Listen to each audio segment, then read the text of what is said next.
జై శ్రీమన్నారాయణ. ఆండాల్ దివ్య తిరువడిగలే శరణం. ఈరోజు తిరుప్పావైలో 19వ పాశురం. కుత్తు విలక్కెరియా కొట్టుకాల్ కట్టిల్ మేల్ மேத்தின்ற பஞ்சசயனித்தின் மேலேறி கோத்தலர் பூங்குழல் நப்பின்னை கொங்கை மேல் வைத்து கிடுந்தா மலர் மார்பா வாயுத்திருவாய் மைத்தட கண்ணினாய் நீயுன்மணாலனை ஏத்தனை போதும் துயிலெல ஓட்டாய்கான் ஏத்தனை ஏலும் பிரிவாத்தகில்லாயால் தத்துவமன்றுத்தகுவே ఏలోరెంబావాయ్. ఆండాల్ దివ్య తిరువడిగలే శరణం. జయ శ్రీమన్నారాయణ.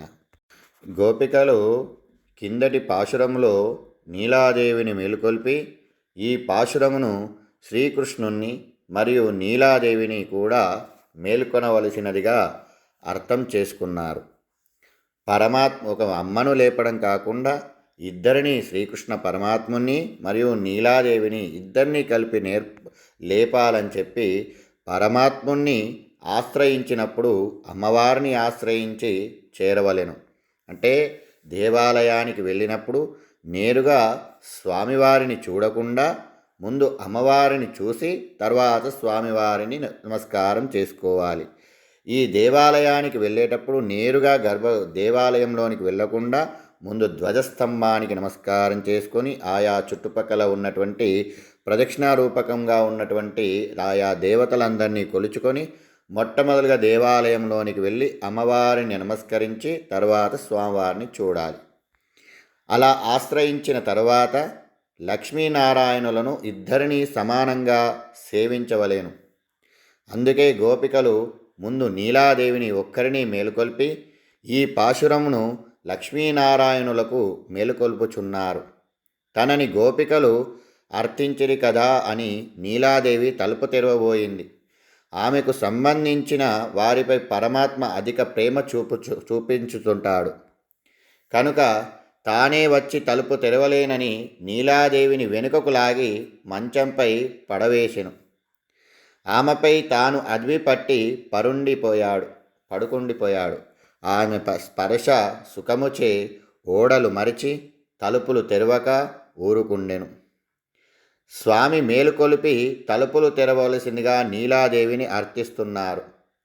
అంతా ఆర్తనాదము విని తలుపు తెరుచుటకు స్వామి వెళ్ళుచుండగా తలుపు తెరుచుటకు వీల్లేదని నీలాదేవి తన కళ్ళతో ప్రతిబింబించి అది చూచిని గోపికలు, అమ్మా ఇది న్యాయమా కాదా?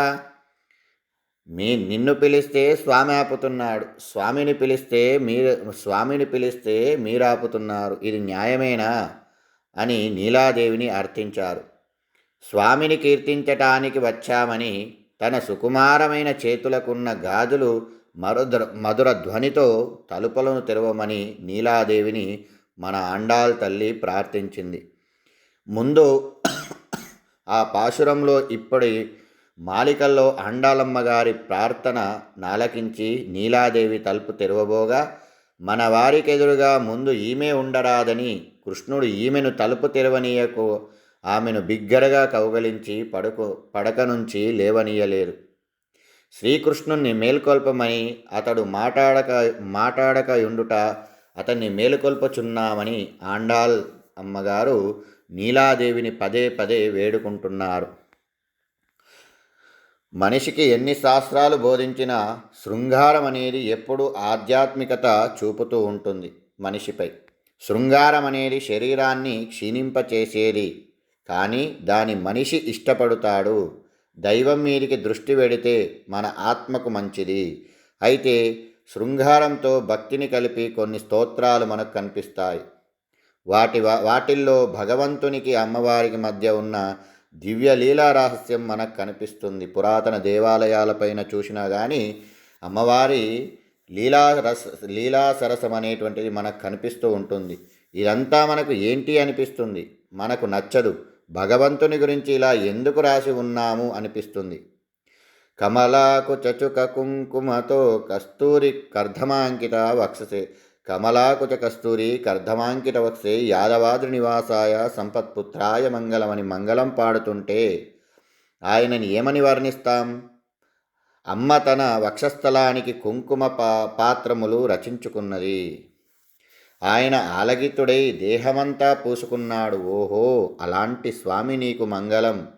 ఏమిటండి మీ వర్ణన అనిపిస్తుంది. ఇదంతా తప్పు అని అనేవారు కొందరున్నారు. కానీ ఈ వర్ణనలు చెప్పేది జగత్కారమైన పరమాత్మనకు మరియు జగత్మాత అయిన అమ్మను. వారిరువురు శృంగారమే. లేకపోతే నీకు జన్మ అనేది ఉండదు. లోకంలో అమ్మ అందానికి నాన్న వశముడైతే కదా నీకు ఈ జన్మ అనేటువంటిది లభించింది. కర్మభారం తొలగించుకోవడానికి ఒక అవకాశం ఏర్పడింది. అలాంటి అందాన్ని స్మరించమని బ్రతుకు ఒక బ్రతికేనా? అయితే ఆ అమ్మ అందం నీవు ఉపాసించిన తగదని, దాని అనుభవించదగినదని కాదు. ఆ అందం నీకు జీవితాన్ని ఇచ్చే ఉపజీవ్యం అంటారు. నాన్నకు అదే అందభోగ్యం. నీకు ఉండవలసింది జ్ఞానం. ఇది ఇప్పుడు ఈ జ్ఞానంలో ఈ సౌందర్యాన్ని దర్శించు. అప్పుడు తప్పులేదు. ఉపనిషత్తులు ఈ విషయాన్ని మనకు తెలిపాయి. అందుకే ఆండాళ్ తల్లి సృష్టికి ముందే ఉండే దశని ఈ పాశురంలో వర్ణిస్తుంది. నిన్నటి రోజు అమ్మను లేచి తలుపు తెరుద్దామని అనుకుంది. కానీ అంతలోనే స్వామి తానెక్కడ చెడ్డవాణ్ణి అని అనుకుంటారేమోనని నేనే తెరుస్తాలే అని ఒక్కసారి అమ్మ చెయ్యి లాగేసరికి ఆవిడ ఆయన వక్షస్థలంపై వాలిపోయింది. ఆమె స్పర్శతో ఆయన ఒంటిపై స్పృహ కాస్త కొలిపోయాడు. అయినా లేచి తలుపు తెరుద్దామని లేస్తుంటే ఇప్పుడు ఆమె తనెక్కడ భక్తులకు దూరమవుతానేమోనని స్వామిని వదలలేదు. వీళ్ళు బయట నుండి గమనించి లోపల సన్నివేశాన్ని ఇలా పాడుతున్నారు. కొత్తు విలక్కెరియా, చుట్టూ గుత్తు దీపాలు వెలుగుతున్నాయి. ఆ దీపాలు అవి వెలుగుతూ పక్కన ఉన్న వాటిని కనిపించేటట్టు చేస్తున్నాయి. అవే నీకన్నా ఉత్తమములు కదా అమ్మా. నీ తలుపు తెరవడం లేదు సరికదా. స్వామి తలుపు తెరవనివ్వటం లేదు అన్నట్లుగా నిందలు మోపారు. గతంలో కుబలయాపీడాన్ని చంపి దాన్ని దంతాలకు నీలాదేవి ఒక మంచాన్ని చేయించి ఇచ్చాడు స్వామి. కొట్టుక్కాల్ ఏనుగు దంతములతో చేసిన పాదాలు కల కట్టిల్ మేల్ కట్టె మంచములో మెత్తటి అతి సుకుమారమైన పంచశయనంపై మేలేరి పడుకొని ఉన్నారు. కొత్తలు పొంగుఘల్ గుత్తులుగా పుష్పాలు కేశాల్లో కలిపి నప్పిన్నై ఆ అందగత్తె.